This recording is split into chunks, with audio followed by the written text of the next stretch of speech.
Next item is number 9, an application for a certificate of appropriateness in the Borough of Manhattan, docket number 15-8191, block 994, lot 7502, 1466 Broadway, the Knickerbocker Hotel, an individual landmark, a Beaux-Arts-style hotel designed by Marvin and Davis with Bruce Price, built in 1906 and altered by Charles A. Platt in 1920 to 21, with a Romanesque revival-style annex designed by Philip C. Brown and built in 1894. The application is to modify a master plan governing the future installation of signage. Good afternoon, Commissioners. Abby Hurlbut, Preservation staff. The application is to modify a master plan governing the future installation of signage at the Knickerbocker Hotel, an individual landmark located at the southeast corner of Broadway and West 42nd Street. The original certificate of appropriateness issued in 2010 approved a master plan for the future replacement of storefront infill and signage, which consisted of the installation of 12-inch high metal signage letters at the upper transoms or louvers and 6-inch high vinyl signage at the display windows, finished in a taupe color. In addition to the establishment of the master plan, the certificate of appropriateness and its associated amendments also approved additional work at the roof and the ground floor levels associated with the conversion of the building from an office building to a hotel. Additionally, these permits and amendments approved the temporary installation of these gap signs right here, located at the northwest corners of the building, but only for the duration of the GAP's tenancy, which the lease will end in 2016. So this proposal includes modifications to the signage portion of the master plan to include the option for LED signage at the first and second floor levels, and the applicants are here to discuss the proposal in detail. Thank you. Good afternoon. My name is Mary Diericks, and I'm the preservation consultant for this project. With me is Larry Rosenblum and Frank Stevens from Ziskovich Architects, who will be here to answer questions, and Jim Gillen, who's representing the ownership. This is the first and second floor retail spaces are retail condo, and there's separate ownership here. Okay.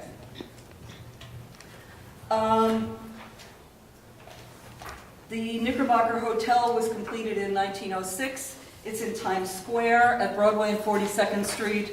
It's an area that historically has had large and brightly lit signs. We're going to be showing you historic photos at the end. Today, all of the surrounding buildings to the hotel, the former hotel, have huge, brightly lit signs. Much of it is LED signage, like up there, all the ones that you see are LED signage. And they flash and they have images in motion.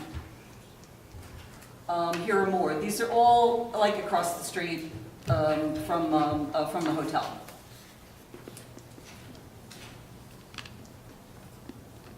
Just a reminder, it's Times Square.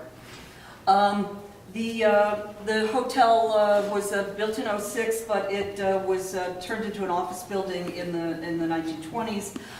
The restoration that was approved was approved to the 1920s. That iteration. The first and second floors were altered. They're more reminiscent of the 20s now. As you can see, the building had lots of signage on the first and second floor. Here's more. That's typical of the signage of the period. Huge and covering the building and covering the windows.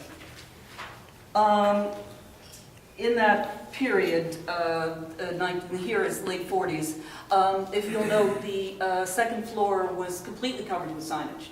And there were large signs on the first floor. And this isn't just 1948, this is how it was for decades and decades. The landmarks approved this master plan, and it's not very Times Square. I feel that the main focus was on the restoration of the building, and the signage was somewhat secondary. This is the proposed. We worked with staff. We originally proposed signage that was more in the historic vein, with large signage that covered a lot more of the building. We also removed some of the LED signage while working with staff. The proposal is for painted metal letters on a shelf above the first floor storefronts. You can see that, and I'm going to be showing you details too.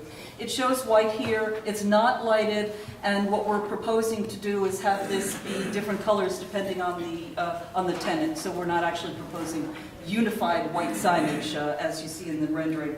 There will be LED screens at the transoms, which is behind those letters with the shelves, and LED screens in the windows at the second floor, except for the windows around the entrance to the building. They don't obscure the features of the buildings. They're set inside the windows. You see everything: the piers, the spandrels, and in addition, these are signs that are reversible and do not do any damage to the features of the building. This is the signage at night. You get a better idea of what the LED signage will be like. Right now, by the way, they've just taken off the sidewalk bridge, and what you can see on the building are reflections of the other signs in the neighborhood. This is kind of a dark area now in 42nd Street. The LED signs, the screens relate to each other, so that what you have is, say if you have somebody in a retail sign, if you have somebody putting on the jacket, walking, taking off the jacket, that goes through. You must know what that's like if you've been in Times Square. They all, they're one sign after another, all telling a story. So we, in working with staff who wanted smaller signs in the windows, the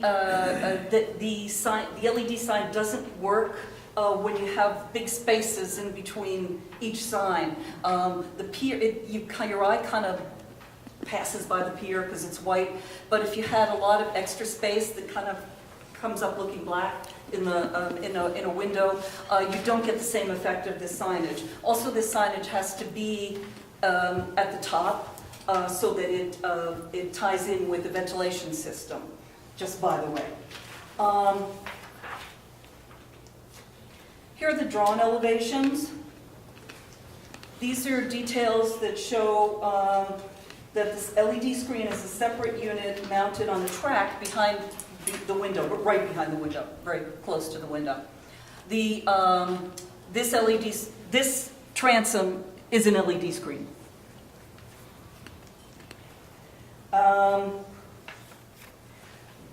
Same details. So right now the gap is there, but they might not necessarily be in the near future, and it's possible that there will be more than one tenant, not just one tenant. So this is kind of an idea of what things might be like, and this is what might happen if you have more than one tenant. You still get enough signage so that they flow. But the tenant will always occupy the first and the second floor? The first and second floor will be retail. We're not sure what the way you've tenant shown situation will be. This is just a possibility. I see, okay. But it seemed very deliberate that you've shown it as 2 floors on each, but that's not always the case. It's not always the case. It's just what the architects and the owners consider to be a likely possibility. So now, in this illustration, the turquoise tenant 2 has the windows that are over the marquee for the hotel entrance. Those are just clear glass? They are. We removed those from the So they're not package. part of the story that's being shown by the zipper of The story they would have to tell their story in a different way. And you can see it there. So there are 4 bays that have no, on the front, how many bays have Well, no? it's 3. It's a little hard to, we were just looking into that, and it seems like it's 4, but it's not. That blue is part of the LED sign.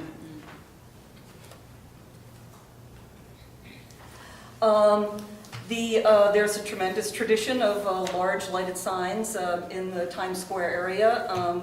Historic theaters signs have been approved for landmark theaters. There are LED signs that have been approved in individual landmarks. This is 30 Rockefeller Center. There's also 50th and Broadway. And of course, historically, there were large lighted signs throughout the district. This is Times Square. It was always very lighted.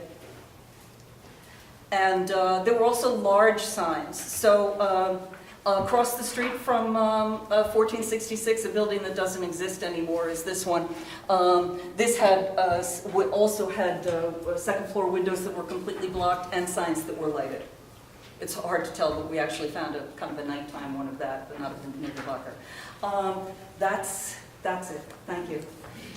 I just had a question about the LED signs that are behind where you're putting the signage of the individual tenants, so at the lower level, the first floor.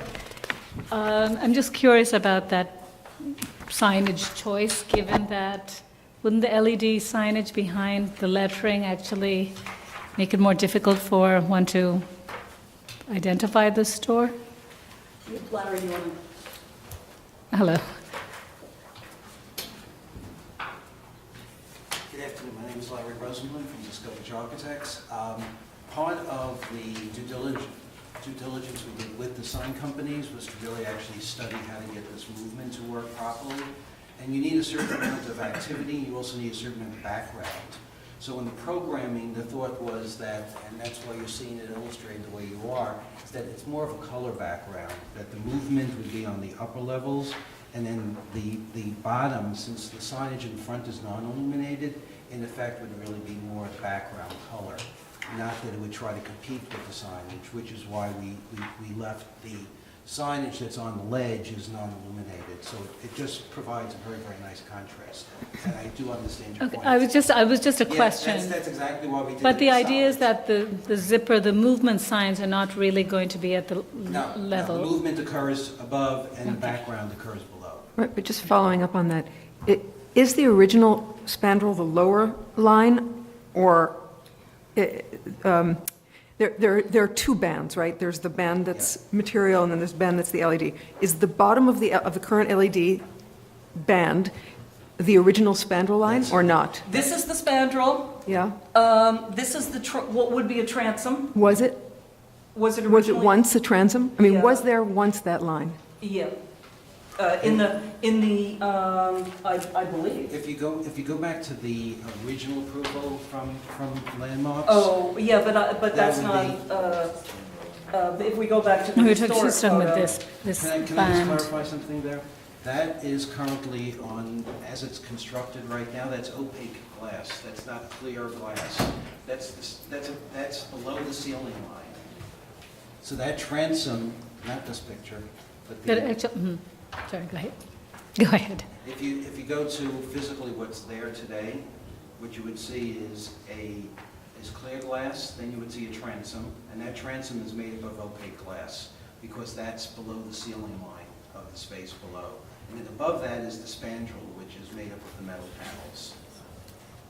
So the ceiling line of the first floor is the bottom Correct. of the bottom band? That's correct. Really?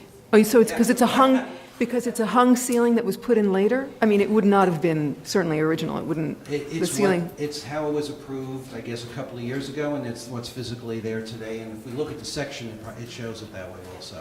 You burned it, yeah.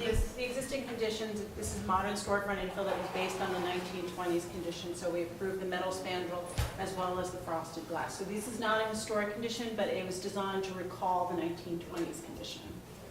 We're not touching the storefronts. Would you say again where the ceiling is? So the ceiling is actually at the line of the bottom of Yeah, right there. there? Yep.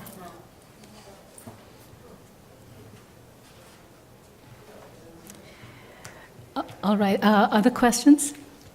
Any other questions? Okay, we'll take testimony. Barbara Zay?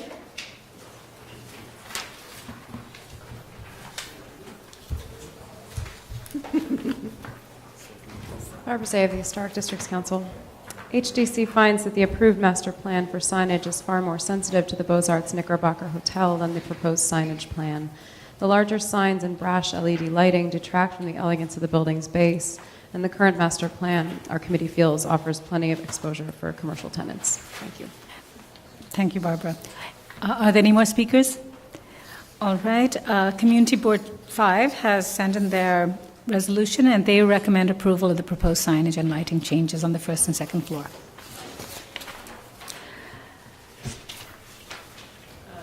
All right. Yes, Roberta.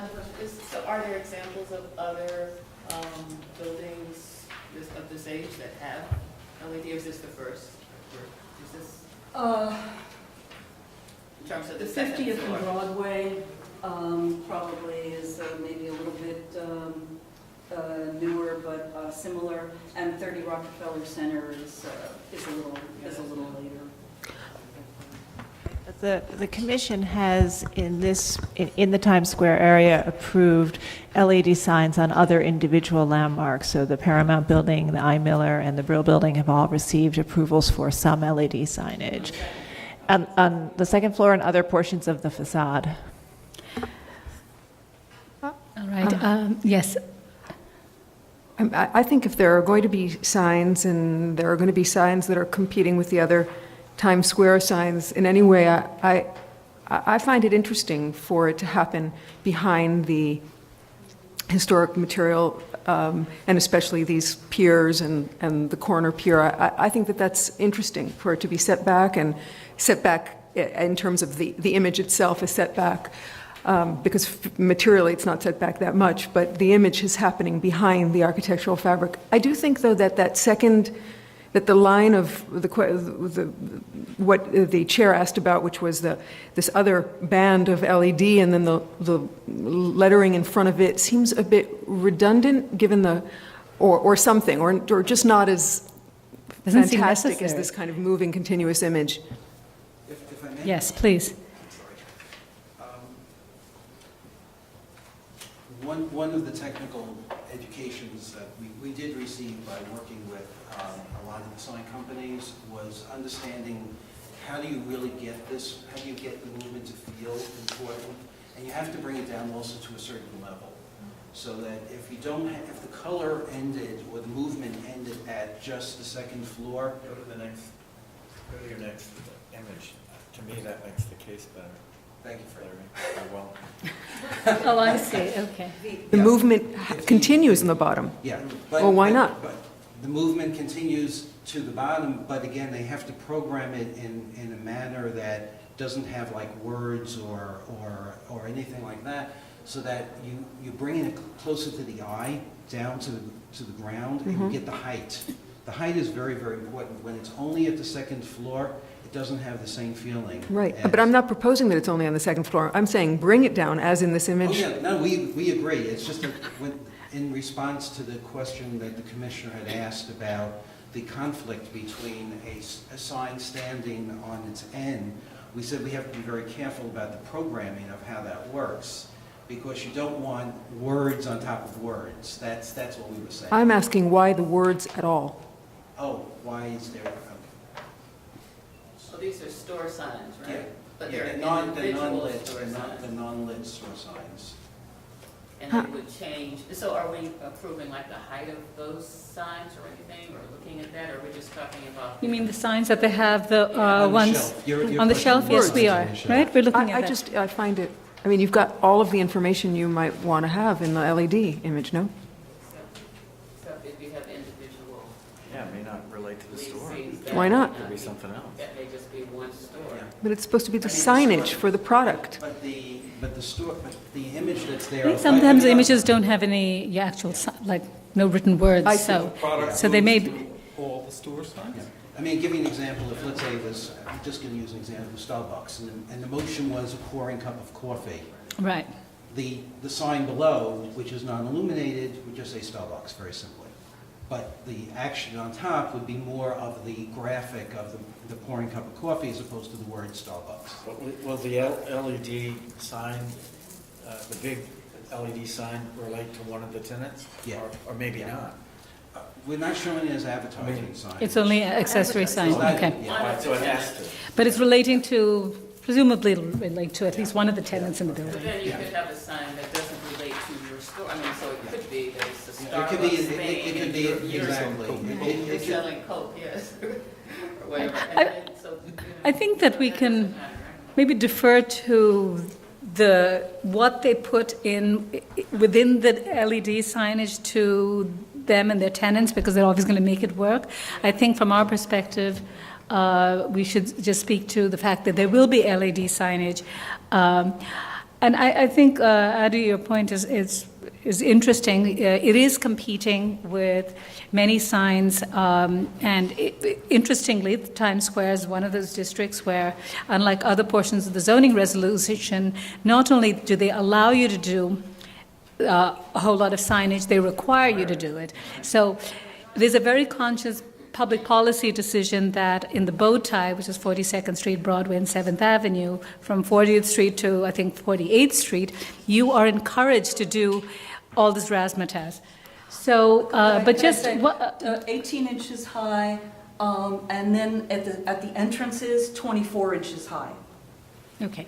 But I think my point was that given that this is a historic individual landmark, their approach to it is different from everybody else's, which is they put the LED signage behind what is sort of the historic window frame, and I think that's an interesting response that makes it different from others, and I think it actually works quite well.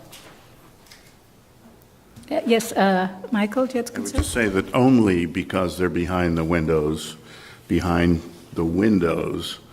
could this even be remotely appropriate as far as I'm concerned. I agree. Because they're adding 32 signs to this building, essentially. Right, I agree. If it was put in front of it, I think none of us would support it. I would I think completely agree. the thing that puts over for me is the fact that historically, this building always had extensive signage on the second floor in most of the windows. But one is signs and the other is windows, and essentially, unless you recess these things, what you're doing is taking away the windows and you're making signs all along the side. Which Isn't that what they had it before? I mean, they were pretty much pasted within, signs in each window. I mean, it was clear that window Yes, was okay. there with a sign in it. Now it's a sign that happens to be And in the Brill building and in the Paramount building, we have signs that cover up all the windows entirely. All right, so, but Michael, you appreciate that they've done it behind the windows, it's okay? Okay, great. Any other concerns? All right, good, we can close the hearing. And John, could you read that, please? Unravel myself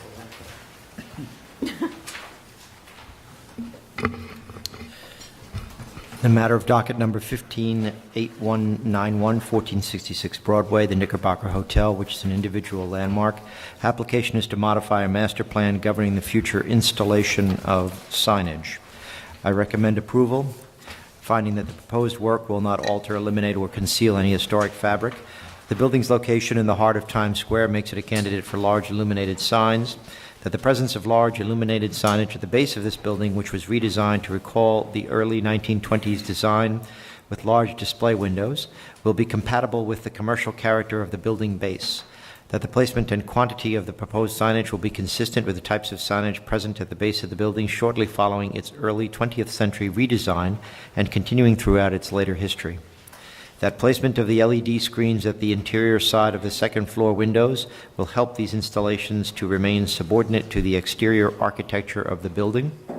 That the placement of the LED screens at the exterior of the building at the first floor transom frames fit neatly within the surrounding framing elements, and that this projecting shelf and painted metal signage letters at the first floor will be in keeping with the types of signage historically found at buildings of this type, style, and age in terms of basic design, materials, size, details, and finish.